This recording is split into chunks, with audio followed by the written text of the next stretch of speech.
அவரை துதிக்க துதிக்க எல்லா விதமான தடைச்சுவர்களும் உங்கள் வாழ்க்கையில் இருக்கிற தடைச்சுவர்கள் விழும். அதனால தான் நம்ம கிறிஸ்தவர்கள் என்னன்னாலும் பாடுவோம். நல்லதோ கெட்டதோ பாட்டு இருக்கும் நம்மகிட்ட. சாவு நடந்தால் கூட அங்கே பாடுவோம். ஏன்? நாம் உண்மையிலே அந்த துதியை நம்புகிறோம். துதியில் என்னமோ ஒரு பெரிய வேல்யூ இருக்குன்னு நம்புகிறோம். துதிச்சா நம்ம மாறிடுவோம் நம்புகிறோம். துதிச்சா நம்ம பெட்டர் ஆகிடுவோம். துதிச்சா வெற்றி நமக்கு வந்துடும். இந்த விக்ட்ரி இஸ் மை நேம்னா என்னது? நான் தோக்கவே முடியாது, ஏன்னா என் பேரே வெற்றி தான். அதுதான் அர்த்தம். நான் சாபத்தில் வாழவே முடியாது, ஏன்னா என் பேரே ஆசீர்வாதம் தான். நான் எதை கண்டு கவலைப்பட மாட்டேன், ஏன்னா என் பேரே சமாதானம் தான். எப்படி வாழ்க்கை போகணும்னு நீங்க வாயை திறந்து சொன்னீங்கன்னா அந்த டைரக்ஷன்ல போயிடும். உங்க வாயின் வார்த்தையில அவ்வளவு பவரை வச்சிருக்கிறார் கடவுள், தெரியுமா உங்களுக்கு?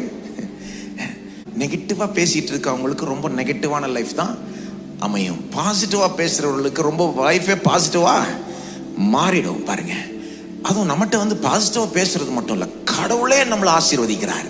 நம்ம பாசிட்டிவா பேச சொல்றார், பாசிட்டிவா நம்ப சொல்றாரு. ஆகவே